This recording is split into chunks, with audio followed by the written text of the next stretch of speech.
রমজান শুধু একটি মাস না, এটা একজন মুসলিমের জন্য নতুন জীবনের দরজা। রাসূল সাল্লাল্লাহু আলাইহি ওয়াসাল্লাম বলেছেন, ধ্বংস তার জন্য যে রমজান মাস পেল কিন্তু তার গুনাহ মাফ হল না। দেখুন, রমজানের আসল উদ্দেশ্য ক্ষুধা তৃষ্ণা নয়। রমজানের উদ্দেশ্য হল তাকওয়া, অর্থাৎ আল্লাহ ভীতি, আত্মসংযম, নিজের ওপর নিয়ন্ত্রণ। আজকে আমরা জানব যে 7টি কারণে রমজান মাস আমাদের জন্য এত গুরুত্বপূর্ণ। 1. কুরআন নাজিলের মাস। রমজান মাসেই পবিত্র কুরআন নাজিল হয়েছিল।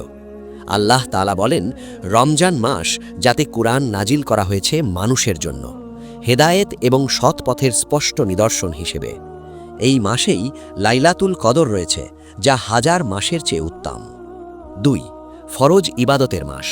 রোজা ইসলামের 5টি স্তম্ভের একটি। এই মাসে সূর্যোদয় থেকে সূর্যাস্ত পর্যন্ত পানাহার এবং অন্যান্য নিষিদ্ধ বিষয় থেকে বিরত থাকা প্রতিটি প্রাপ্তবয়স্ক সুস্থ মুসলিমের ওপর ফরজ। 3. আত্মশুদ্ধির মাস। রোজা মানুষকে আত্মসংযম, ধৈর্য এবং তাকওয়া শেখায়। খাদ্য, পানীয় এবং অন্যান্য ইচ্ছা নিয়ন্ত্রণের মাধ্যমে মানুষ আল্লাহর নৈকট্য লাভ করে এবং নিজেকে পরিশুদ্ধ করে। 4. ক্ষমা ও রহমতের মাস। রমজান 3টি ভাগে বিভক্ত। প্রথম দশক রহমতের, দ্বিতীয় দশক মাগফিরাতের এবং তৃতীয় দশক জাহান্নাম থেকে মুক্তির। এই মাসে আল্লাহ বান্দাদের গুনাহ মাফ করেন এবং বিশেষ রহমত বর্ষণ করেন। 5. সামাজিক ঐক্যের মাস। রমজানে সবাই একসাথে রোজা রাখে, তারাবিহ পড়ে, ইফতার শেয়ার করে।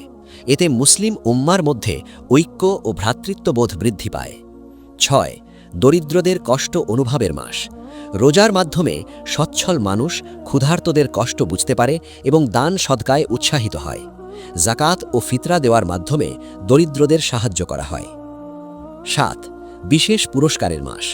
হাদিসে বলা হয়েছে, যে ব্যক্তি ঈমান এবং ইহতিসাবের সাথে রমজানের রোজা রাখবে, তার পূর্বের সমস্ত গুনাহ মাফ করে দেওয়া হবে। এই মাসে নেক আমলের সওয়াব বহুগুণ বৃদ্ধি পায়। রমজান শুধু একটি মাস নয়, এটি আত্মিক পরিবর্তন, সংশোধন এবং আল্লাহর সাথে সম্পর্ক গভীর করার এক অনন্য সুযোগ। এই মাসের প্রতিটি মুহূর্ত বরকতময় এবং মূল্যবান। তাই এই মাসে নিজের সব গুনাহ মাফ করিয়ে নিন।